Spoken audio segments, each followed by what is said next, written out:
नमस्कार श्रोते हो, दीपक रेगे कथाकथन चॅनलवर तुम्हा सगळ्यांचं मनापासून स्वागत. मित्रांनो, तुम्ही ऐकताय सुरेश वैद्य यांची निमित्तमात्र ही कादंबरी आणि आज भाग 12वा. मी काहीशा अधीरपणे पलीकडनं फोन उचलला जाण्याची वाट बघत होतो. बराच वेळ रिंग वाजत राहिल्यावर पलीकडनं फोन उचलला गेला. पलीकडून रमाकांतचा सुस्तावलेला आवाज आला. हां, बोला की रिपोर्टर साहेब. रमाकांत, मी कसलीही प्रस्तावना न करता सरळ मुद्द्याला हात घालत विचारलं. काल पटेल नगरमधल्या बंगल्यावर नजर ठेवण्यासाठी तू कोणाला पाठवलं होतंस? दुसरं कोणाला पाठवणार? रंजनलाच पाठवलं होतं. असं म्हणत रमाकांत क्षणभर थांबला. मग काहीशा गंभीर आवाजात म्हणाला, पण संध्याकाळी तो परत आला होता. का बरं? परत का आला? कारण बंगल्यावर नजर ठेवायचं काम पोलिसांनी सुरू केलं होतं ना. म्हणून काय झालं? अरे वा, छान आहे की. काय झालं हे विचारायला तुझं काय जात आहे रे? माझ्या रोजीरोटीचा प्रश्न आहे. पोलिसांच्या कामात ढवळाढवळ करणं माझ्या धंद्याच्या दृष्टीनं हिताचं नाही, समजलं का नाही? हां, ठीक आहे, समजलं. असं म्हणत मी फोन बंद करून टाकला. रमाकांतचं म्हणणं बरोबर होतं. त्याच्या माणसाला जर पोलिसांनी तिथे पाहिलं असतं तर पोलिसांच्या चौकशीला त्याला तोंड द्यायला लागलं असतं.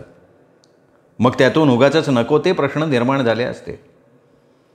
अर्च्याच्या शोधाची सुरुवात कशी आणि कुठून करावी ह्याचा मी विचार करत राहिलो. या शहरात तिच्या ओळखीचं असं कोणी नाही असं अर्च्या म्हणाली होती. याचा अर्थ निवाऱ्यासाठी तिला एखाद्या हॉटेल किंवा लॉजचा आधार घ्यायला लागणार होता. मी शहरातली सगळी हॉटेल्स चेक करायचा निर्णय घेतला. झटपट सगळं आवरून मी बाहेर पडण्याच्या तयारीत असताना मोबाईल वाजला. येस, मोबाईल कानाला लावत मी म्हणालो, हॅलो विक्रम साहेब. पलीकडनं आवाज आला, मी रणधीर स्वामी बोलतोय बरं का विक्रम साहेब. रणधीर स्वामी? बस का, विसरला का साहेब आम्हाला? अहो, मी रणधीर स्वामी, प्रायव्हेट इन्व्हेस्टिगेटर. आठवलं का? हो येस, आठवलं आहे. या रणधीर स्वामीची एका केसच्या संदर्भात माझी ओळख झाली होती, पण त्यानंतर आम्ही कधी फारसे भेटलो नव्हतो. खरं सांगायचं तर रणधीर स्वामी हे नावसुद्धा मी विसरून गेलो होतो. त्यांनी प्रायव्हेट इन्व्हेस्टिगेटर म्हटल्यावर मात्र मला लगेच आठवलं होतं. बोला रणधीर साहेब, बोला. कशी काय आठवण झाली आज? नाही, तुमची आठवण नेहमी होते विक्रम साहेब, म्हणून तर तुमचा फोन नंबर मी माझ्या डायरीत टिपून ठेवला आहे. असं आहे का? अरे वा वा वा. मी आपलं काहीतरी बोलायचं म्हणून म्हणालो, पण खरं तर मनातनं मी वैतागलो होतो. अर्च्याला शोधण्यासाठी मला जायचं होतं आणि हे रणधीर महाशय उगाचच फालतू गप्पा मारत टाईमपास करत होते.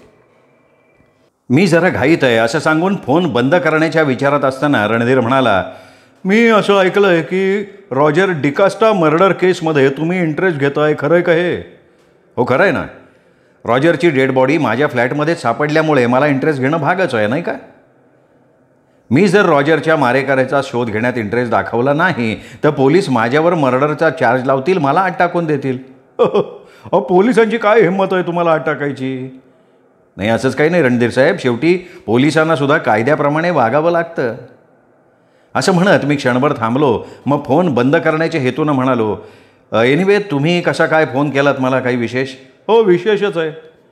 रॉजर डिकास्टा केसच्या संदर्भात मला तुम्हाला काही सांगायचं आहे. काय सांगायचं आहे? फोन बंद करायचा विचार बाजूला टाकत मी काहीशा उत्सुकतेनं विचारलं. विक्रम साहेब, मला असं वाटतं आहे की रॉजरच्या खुन्याला मी ओळखतो. काय? मी अविश्वासानं फोनमध्ये ओरडल्यासारखा ओरडलो. हां, म्हणजे अर्थात माझा अंदाज चुकीचा असू शकतो. ज्या व्यक्तीवर तो रॉजरचा खुनी आहे असा मला संशय आहे, त्या व्यक्तीनं माझ्याकडे एक केस सोपवली होती. त्या केसची आणि त्या व्यक्तीची डिटेल्स फाईल नंबर 42मध्ये आहेत. तुम्ही माझ्या ऑफिसमध्ये या, ती 42 नंबरची फाईल बघा. हवं तर त्या 42 नंबर फाईलचा अभ्यास करा आणि माझा संशय कितपत खरा आहे ते मला सांगा. नाही, पण जिच्यावर तुमचा संशय आहे ती व्यक्ती आहे तरी कोण? बघा ना, गेसिंग करा, मेंदूला ताण द्या. तुम्ही काय एक नावाजलेले क्राईम रिपोर्टर आहात? रणधीर साहेब, मी काही हिंदी सिनेमातला रिपोर्टर नाही जो घटनास्थळाचं निरीक्षण करून, लोकांना 2-4 उलटसुलट प्रश्न विचारून किंवा पावलांचे ठसे बघून विलनचं नाव पत्ता ओळखायला. तर मग तुम्ही माझ्या ऑफिसमध्ये या, तुमच्या सगळ्या प्रश्नांची उत्तरं मिळून जातील ना. त्यानिमित्तानं तुमची भेट होईल, तुमच्याकडनं मला थोडंफार काहीतरी शिकायला मिळेल. काय मी काही बोलण्यासाठी तोंड उघडलं, पण त्यापूर्वी पलीकडनं फोन कट झाला. मी रणधीर स्वामीला 2-4 शिव्या घातल्या, मोबाईल बंद करून टाकला. हा रणधीर स्वामी साला भलता स्मार्ट होता.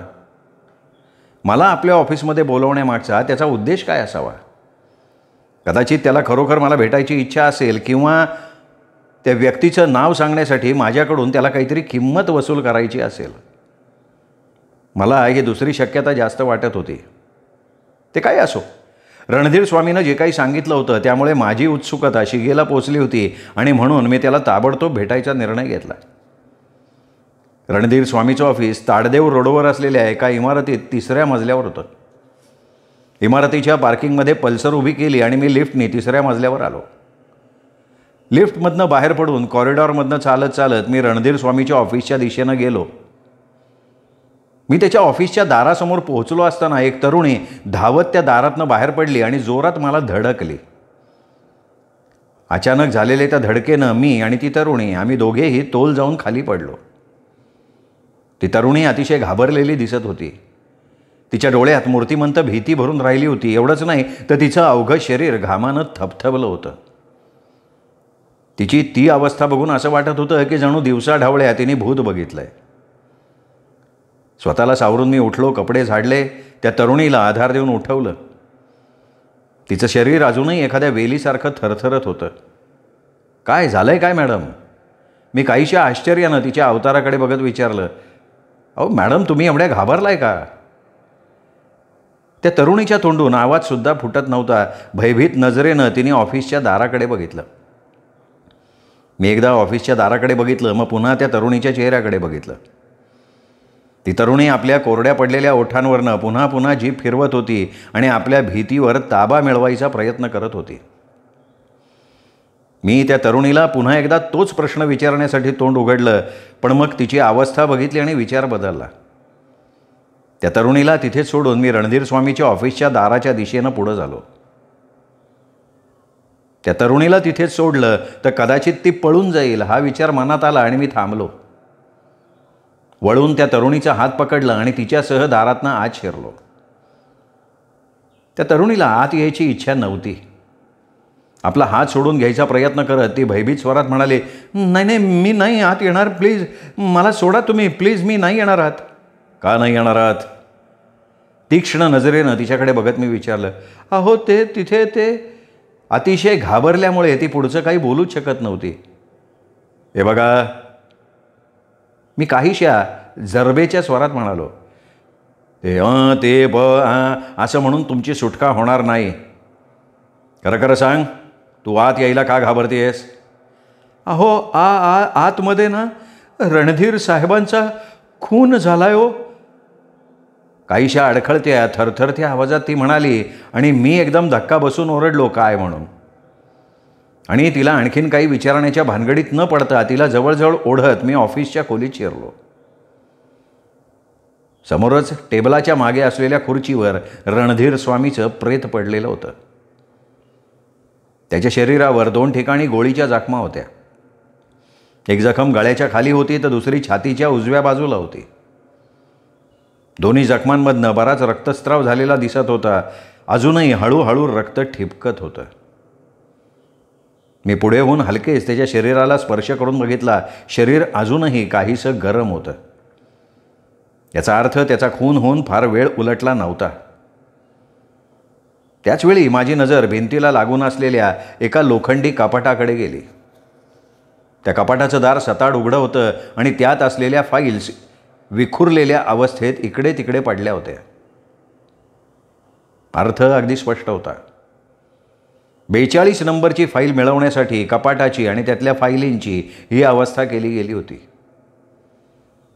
आता ती 42 नंबरची फाईल तिथे नसणार याबद्दल माझ्या मनात अजिबात संशय नव्हता. एक क्लू हातात येता येता निसटला म्हणून मी कमालीचा निराश झालो होतो. खुनी जो कोणी होता तो अतिशय हुशार होता, चाणाक्ष होता. आपल्या विरुद्धचा एकही पुरावा तो मागे ठेवत नव्हता. रणधीर स्वामी आणि ती 42 नंबरची फाईल त्यांनी बघता बघता तिथनं नाहीसं केलं होतं. पण रणधीर स्वामी मला भेटणार आहे ही गोष्ट त्या खुनी व्यक्तीला कशी समजली? या प्रश्नाचं उत्तर अर्थात माझ्याकडे नव्हतं. एक सुस्कारा सोडत मी त्या तरुणीकडे वळलो. त्या तरुणीने स्वतःला आता बरंच सावरलं होतं. ती आता काहीशा कुतूहलानं आणि प्रश्नार्थक नजरेनं माझ्याकडे बघत होती. मी काही क्षण एकटक नजरेनं तिच्याकडे बघत राहिलो आणि मग गंभीर आवाजात विचारलं, तू रणधीर साहेबांचा खून का केलास? तिच्या डोळ्यात पुन्हा एकदा भीतीचे भाव तरळले. नाही, मी नाही त्यांचा खून केला हो, देवा शपथ सांगते, मी नाही खून केला त्यांचा. मग कोणी केलाय? नाही, मला नाही माहिती. मी खोलीत शिरले तेव्हा ते ह्याच अवस्थेत इथे पडलेले होते हो. खून जर तू केला नव्हतास तर मग तू पळून का चालली होतीस? अहो, ते प्रेत बघून घाबरले होते मी प्रचंड, आणि त्या अवस्थेत काय करावं हे सुचलंच नाही, पळत सुटले. तुझं नाव काय? मी विशाखा भारद्वाज. इथे कशासाठी आली होतीस तू? तिच्यावर दबाव टाकण्यासाठी मी जाणीवपूर्वक तिच्याशी अधिकारवाणीनं बोलत होतो. मी ह्याच ऑफिसमध्ये काम करते. मी टायपिस्ट आहे रणधीर साहेबांची. मी एकदम चमकलो आणि तिला विचारलं, केव्हापासनं? गेल्या वर्षभरापासनं. म्हणजे केसचे रिपोर्ट तूच टाईप करत असशील? मी आवाज स्थिर ठेवण्याचा प्रयत्न करत विचारलं. हो, मीच. रिपोर्टच्या फाईल्स तूच कपाटात व्यवस्थित नंबर वाईज लावत होतीस? म्हणजे ज्यावेळी मी ऑफिसमध्ये असायची त्यावेळी मी लावायची, आणि मी नसेन तेव्हा ते काम रणधीर साहेब करायचे. कपाटात किती फाईल्स आहेत हे तू सांगू शकतेस? हो, 43 फाईल्स. जरा नीट चेक करून सांग, सगळ्या फाईल्स जागेवर आहेत का नाही? विशाखा कपाटाजवळ गेली. इकडे तिकडे पडलेल्या फाईल्स तिने गोळा केल्या. ती त्या नंबर वाईज कपाटात ठेवायला लागली. साधारण 10-1 मिनिटांनी आपलं काम संपून ती माझ्याकडे वळून म्हणाली, सर, यातली एक फाईल गहाळ झाली आहे. कुठल्या नंबरची? कल्पना असून सुद्धा मी विचारलं. 42 नंबरची फाईल गहाळ झालेली असणार याची मला पूर्ण खात्री होती. सर, 42 नंबरची फाईल दिसत नाही आहे. त्या फाईलमध्ये जो रिपोर्ट होता तो तूच टाईप केला होतास? हो, मी साधारण वर्षभरापासून इथं नोकरी करते. शेवटच्या 13-14 फाईलींमधले रिपोर्ट्स मीच टाईप केलेत. व्हायचे. मग त्या 42 नंबरच्या फाईलमध्ये काय रिपोर्ट होता हे सांगू शकशील? मी काहीसा अपेक्षेनं विशाखाकडे बघत विचारलं. विशाखानं अर्धवट डोळे मिटले, काही वेळ आठवायचा प्रयत्न केला आणि मग नकारार्थी मान हलवली आणि म्हणाली, सॉरी सर, नाही सांगता येणार. तो रिपोर्ट जर तूच टाईप केला होता तर तो तुला सांगता येणार नाही? हो सर, टायपिंगचा मेंदूशी संबंध नसतो. त्यामुळे टायपिस्ट जे काही टाईप करेल ते सगळं त्याला आठवेल असं नाही ना. टायपिस्टची नजर समोरच्या मॅटरवर असते आणि बोटं कीबोर्डवर. टायपिस्टचे फक्त डोळे आणि बोटच काम करत असतात. त्यात त्याच्या मेंदूचा काही सहभाग नसतो. कितीतरी वेळा तर टायपिस्ट आपलं काम चोखपणे पार पाडत असतो, पण त्यावेळी त्याच्या डोक्यात दुसरेच काहीतरी विचार घोळत असतात. थोडक्यात काय, तर एखाद्या प्रतिक्षिप्त क्रियेप्रमाणे टायपिस्ट आपलं काम करतो. टाईप करत असलेल्या मॅटरचा अर्थ त्याच्या मेंदूपर्यंत पोचतही नाही कधीतरी. बस समजलं. ती टायपिस्टची मानसिकता यावर देत असलेल्या लेक्चरमध्येच थांबवत मी म्हणालो, तुझा मुद्दा माझ्या लक्षात आला आहे. मी सहमत आहे त्याच्याशी. तरीही तो आठवण्याचा प्रयत्न करून बघ. कदाचित त्या रिपोर्टमधला एखादा शब्द, एखादी ओळ, एखादं नाव आठवेल तुला. कारण ती गोष्ट फार महत्त्वाची आहे. त्या रिपोर्ट्सची फाईल रणधीर साहेबांचा मारेकरी आपल्याबरोबर घेऊन गेला आहे. त्या फाईलमध्ये मारेकऱ्याची संबंधित माहिती होती. म्हणून म्हणतोय, तू जरा पुन्हा एकदा आठवायचा प्रयत्न कर. विशाखाने पुन्हा एकदा कपाटातनं 41 आणि 43 नंबरच्या फाईल्स काढल्या. बऱ्याचदा आपल्याला मागच्या पुढच्या संदर्भावरनं हवी ती गोष्ट आठवते. विशाखाही कदाचित तेच करत असावी. हातातल्या फाईली पुन्हा कपाटात ठेवत ती म्हणाली, सॉरी हो, काहीच आठवायला तयार नाही. मी क्षणभर विचार करत राहिलो आणि मग म्हणालो, ऑफिसमध्ये 43 फाईल्स आहेत, याचा अर्थ रणधीर साहेबांनी आत्तापर्यंत 43 केसेस हँडल केल्या आहेत असा होतो. बरोबर आहे? माझा अंदाज बरोबर आहे ना? हो. या हिशोबानं पाहिलं तर 42वी केस फारशी जुनी नसणार, करेक्ट? हो. तर मग ही केस रणधीर साहेबांवर कोणी सोपवली होती हे सांगू शकतेस? नाही हो, कारण मी ऑफिसमध्ये फार कमी वेळा येत होते. रणधीर साहेब आमच्याच बिल्डिंगमध्ये राहत होते. जेव्हा केव्हा टायपिंगचं काही काम असेल तेव्हा ते मला ऑफिसमध्ये बोलवून घ्यायचे. अच्छा, म्हणजे तू पार्ट टाईम टायपिस्ट होतीस तर? हां, खरं सांगायचं ना तर इथे टायपिंगचं काम इतकं कमी असायचं की त्यासाठी फुल टाईम टायपिस्टची गरजच नव्हती. पूर्वी तर रणधीर साहेब स्वतः रिपोर्ट टाईप करायचे आणि नंतर ते मला मदतीला बोलवायला लागले. आजही रणधीर साहेबांनी तुला बोलवलं होतं? हो, टायपिंगचं थोडं काम आहे, तेव्हा 10-10:30पर्यंत मी ऑफिसला यावं असं त्यांनी मला घरी येऊन सांगितलं. मी काही वेळ विचार करत राहिलो. मग ऑफिसच्या झडतीत हाताला काही लागतंय का या अपेक्षेनं मी ऑफिसची झडती घ्यायला लागलो. जवळजवळ 10 मिनटं ऑफिसचा कानाकोपरा शोधूनसुद्धा माझ्या हाताला काही लागलं नाही.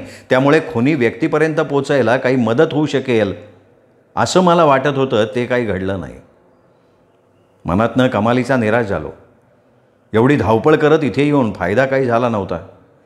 आता ह्या विशाखाला काही आठवलं तर हाताला काहीतरी लागायची शक्यता होती.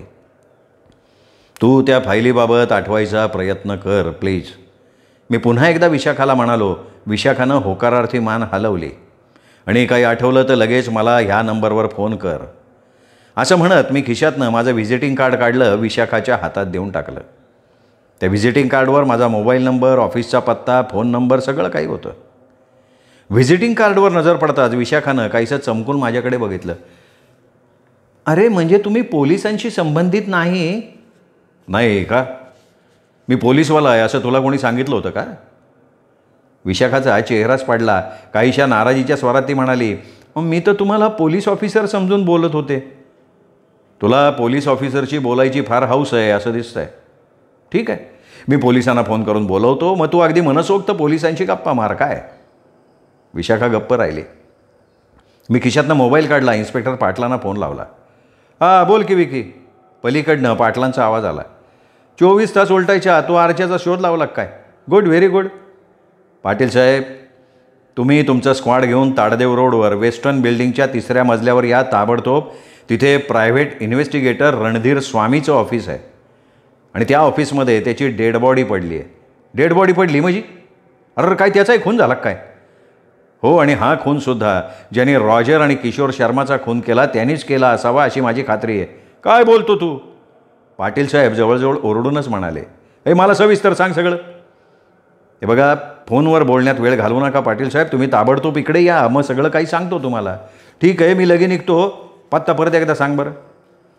मी पुन्हा एकदा त्यांना पत्ता सांगितला, मोबाईल बंद करून टाकला. मी विशाखाकडे बघत म्हणालो, पोलीस इकडेच यायला निघालेत. इन्स्पेक्टर पाटील म्हणून त्याचे इन्चार्ज आहेत. मी ऑफिसची झडती घेतली होती ही गोष्ट तू त्यांना सांगू नकोस, नाहीतर ते मला उभा आडवा घेतील. तुझ्याकडे त्यांनी चौकशी केल्यावर तू एवढंच सांगायचं की तू ऑफिसात शिरलीस तेव्हा रणधीर स्वामीचं प्रेत इथे पडलेलं पाहिलंस. तू पोलिसांना फोन करायचा विचार करत असताना मी इथे आलो आणि मी फोन केला, समजलं? मी पोलिसांशी खोटं नाही बोलणार. मी त्यांना सगळं काही खरं खरं सांगेन. मग ठीक आहे. मग सगळ्यात पहिल्यांदा तू त्यांना हे सांग की तू रणधीर स्वामीचा खून करून पळून चालली होतीस आणि तेवढ्यात मी येऊन तुला पकडलं. काय बोलताय तुम्ही? जे खरं आहे तेच बोलतोय मी. नाही, हे नाही खरं. मी रणधीर साहेबांचा खून नाही केला. नसेल ना केला, पण जर मी दिलेल्या जबाबाच्या आधारावर इन्स्पेक्टर पाटलांना तुझा संशय आला तर ते मागचा पुढचा विचार करणार नाहीत, तुला अटक करून टाकतील. विशाखाचा चेहरा भीतीनं कावराबावरा झाला. म्हणजे तुम्ही मला खोटं नाटं सांगून अडकवणार? आता तू जर माझी छोटीशी गोष्ट ऐकणार नसेल तर नक्की अडकवणार. हे चांगलं नाही हो. कोणाच्या तरी अगतिकपणाचा फायदा घेणं ही चांगली नाही ना गोष्ट. ते मलाही कळतंय गं, पण तू सुद्धा माझ्या अगतिकपणाचा फायदाच घेतेयस ना. रणधीरचा खून मी नाही केला हे तुला चांगलं माहिती आहे, मग थोडंसं खोटं बोलायला काय हरकत आहे? पण खोटं बोलायची गरज काय? गरज आहे. इन्स्पेक्टर पाटलांना तू ओळखत नाहीस. ते मला त्रास देण्यासाठी सतत काही ना काहीतरी संधीच शोधत असतात. मी त्यांच्या कामात ढवळाढवळ करतो असा त्यांचा समज आहे. खरं तर मी माझी ड्युटी करत असतो. माझ्या पेपरसाठी बातमी मिळवणं, त्या बातमीची सत्यता पडताळून बघणं हा माझ्या नोकरीचा एक भाग आहे. त्यासाठी कधीकधी मला असं झडती वगैरे सारखं बेकायदेशीर काम करावं लागतं.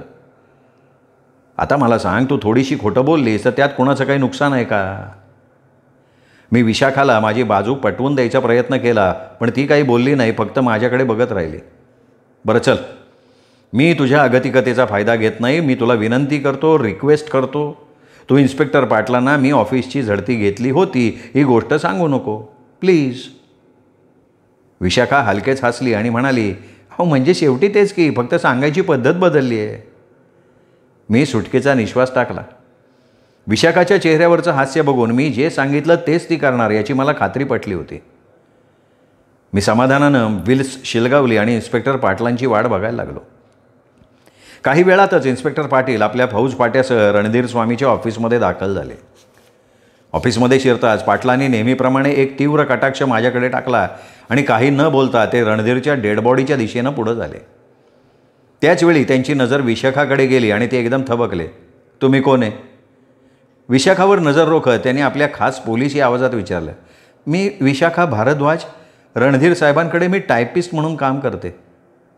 विशाखा नम्र स्वरात म्हणाली. इन्स्पेक्टर पाटलांना बघून ती चांगलीच प्रभावित झाली आहे हे स्पष्ट जाणवत होतं. पाटील डेडबॉडीच्या दिशेनं पुढं झाले. डेडबॉडीचं निरीक्षण करून आपल्या हाताखालच्या लोकांना काही सूचना देऊन शेवटी ते माझ्याजवळ आले. चला बोला रिपोर्टर माशे, आणि एक गोष्ट लक्षात ठेवा.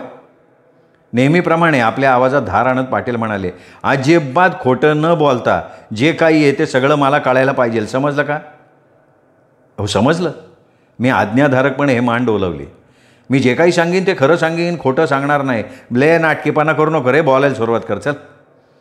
पाटलांनी पुन्हा एकदा धारदार आवाजात सुनावलं. माझ्याशी बोलतानाच पाटलांच्या आवाजात ही धार कुठून येते हे आजपर्यंत मला न सुटलेलं कोड. एका दिवशी ते चांगल्या मूडमध्ये असताना त्यांना हे विचारायलाच पाहिजे. आता खरं बोलण्यासाठी एवढा विचार करायला लागतो का?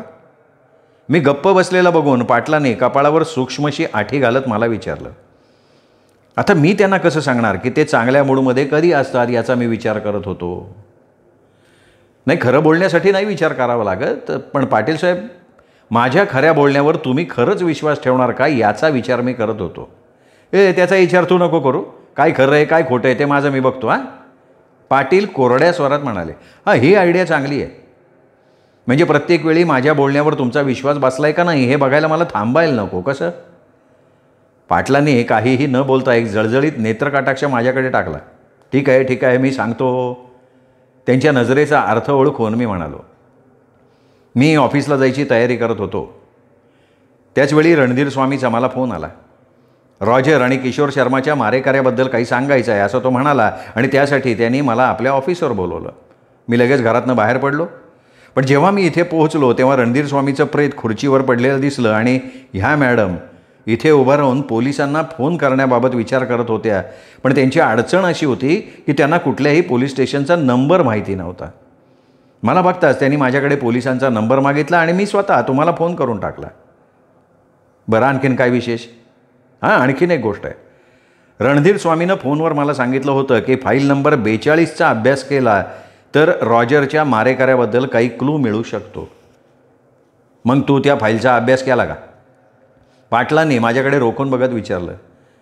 ती फाईल इथे नाहीच आहे. मला वाटतं रणधीर स्वामीच्या खुन्यानं ती फाईल आपल्याबरोबर नेली असावी. यार तूच नाही ना गायब केली इथनं ती? काय बोलताय पाटील साहेब? असं बेकायदेशीर कृत्य मी करीन का? आणि तेही ज्या फाईलमध्ये खुन्याबाबत काही महत्त्वाचा क्लू असू शकतो ती फाईल मी गायब करायचं धारिष्ट्य कसा करीन? पाटील आपल्या भेदक नजरेनं माझ्याकडे बघत होते. माझ्या बोलण्यावर विश्वास ठेवायला त्यांचं मन कदाचित तयार होत नव्हतं. पाटील साहेब मी खरं तेच सांगतोय हो. मी ती फाईल काळी आहे का गोरी आहे ते सुद्धा बघितलेलं नाही. तरीही पाटील काही क्षण संशयी नजरेनं माझ्याकडे बघतच राहिले. मग ते विशाखाकडे वळले. मिस विशाखा, आता तुमची पाळी. माझी पाळी? विशाखानं काही न कळून बावचळलेल्या नजरेनं पाटलांकडे बघत विचारलं. माझी कसली पाळी आता? पाटलांच्या लक्षात आपली चूक आली. त्यांचा चेहरा गोरामोरा झाला. स्वतःला सावरत ते म्हणाले, नाही, माझ्या म्हणण्याचा अर्थ आहे आता तुम्हाला जे काय माहिती आहे ना ते तपशीलवार मला सांगा. विशाखा काही क्षण गप्प राहिली. बहुतेक ती काय आणि कसं सांगावं याचा विचार करत असावी आणि मी काहीशा चिंतित नजरेनं तिच्याकडे बघत होतो. पाटलांच्या प्रभावाखाली येऊन विशाखा खरं काय ते सांगून टाकते का काय ही भीती होती मला. मी रणधीर साहेबांची पार्ट टाईम टायपिस्ट होते. त्यामुळे जेव्हा ते बोलवायचे तेव्हा मी ऑफिसला यायचे. आज सकाळीसुद्धा माझ्या घरी येऊन 10-10:30 ऑफिसला ये असं त्यांनी मला सांगितलं. मी साधारण 10:15च्या सुमाराला ऑफिसमध्ये आले तर खुर्चीवर ते मृत अवस्थेत पडलेले दिसले. ते बघून मी घाबरले. क्षणभर काय करावं सुचेना मला. पण मग ही गोष्ट पोलिसांना कळवायला हवी हे माझ्या लक्षात आलं. मी पोलिसांना फोन करायच्या विचारात असतानाच हे विक्रम साहेब आले आणि त्यांनी तुम्हाला फोन केला. त्यानंतर त्याने 42 नंबरची फाईल बघायला मागितली. मी फाईल शोधायचा प्रयत्न केला तेव्हा लक्षात आलं की ती फाईल गहाळ झाली आहे. मी सुटकेचा निश्वास टाकला. विशाखानं कसलीही चूक केलेली नव्हती. मी मनातल्या मनात तिला 100 पैकी 100 मार्क देऊन टाकले. नाही, जेव्हा तुम्ही खोलीत शिरला तेव्हा कपाट उघडं होतं का बंद होतं? कपाट उघडं होतं. बरं, तुम्ही त्या फाईलबद्दल काय सांगू शकता का? नाही हो. काय होतं काय त्या फाईलमध्ये? कुठल्या तरी केसचा रिपोर्ट होता, विशाखा म्हणाली. आणि पाटलाने त्या रिपोर्टमध्ये काय होतं हे विचारायच्या तिने सांगून टाकलं. पण सर, मी स्वतः टाईप केलेलं असूनसुद्धा त्या रिपोर्टमध्ये काय होतं हे नाही सांगता येणार मला. पाटील काही क्षण गप्प राहिले. मग त्यांनी विचारलं, नाही, तुम्हाला अगदी नक्की आठवतं आहे का तुम्ही 10:15 वाजता ऑफिसमध्ये शिरला ते? हो सर. लिफ्टमधनं बाहेर पडताच मी माझ्या रिस्टवॉचमध्ये बघितलं होतं. विकी, रणधीरने तुला किती वाजता फोन केला होता? साधारण 10 वाजता. म्हणजे याचा अर्थ असा होतो का रणधीरचा खून 10 ते 10:15 दरम्यान झाला. पाटील स्वतःशी बोलावं तसं बोलले. मी गप्प राहिलो. पाटलांनी पुन्हा एकदा विशाखाकडे बघत विचारलं, लिफ्टमध्ये शिरताना, नाहीतर लिफ्टमधनं बाहेर पडताना, नाहीतर मग 3ऱ्या मजल्याच्या या कॅरिडॉरमध्ये तुम्हाला कोणी संशयास्पद व्यक्ती दिसली का? नीट आठवून सांगा बरं का जरा. त्यात आठवण्यासारखं काही नाही सर. मी लिफ्टमधनं बाहेर पडले तेव्हा कॅरिडॉर पूर्णपणे मोकळा होता आणि लिफ्टमध्ये शिरतानासुद्धा मी एकटीच होते लिफ्टमध्ये. ठीक आहे, आता तुम्ही जाऊ शकता, पण गरज पडली तर चौकशीसाठी तुम्हाला पोलीस स्टेशनवर यावं लागेल. विशाखाला सूचना देऊन पाटील माझ्याकडे बघत म्हणाले, आणि हा तुम्ही रिपोर्टर माशे, तुमची इथं थांबायची काय आवश्यकता नाही आता. खरं तर तिथे थांबून मला आणखीन काही माहिती मिळते आहे का ते बघायचं होतं, पण पाटलांनी इथे थांबायची आवश्यकता नाही असा हुकूम बजावल्यामुळे माझा नाईलाज झाला. जो आज्ञा सरकार, मी नाटकीपणानं मान झुकवत म्हणालो आणि तिथून बाहेर पडलो. श्रोते हो, हा होता भाग 12वा. 13वा भाग उद्या. तोपर्यंत नमस्कार.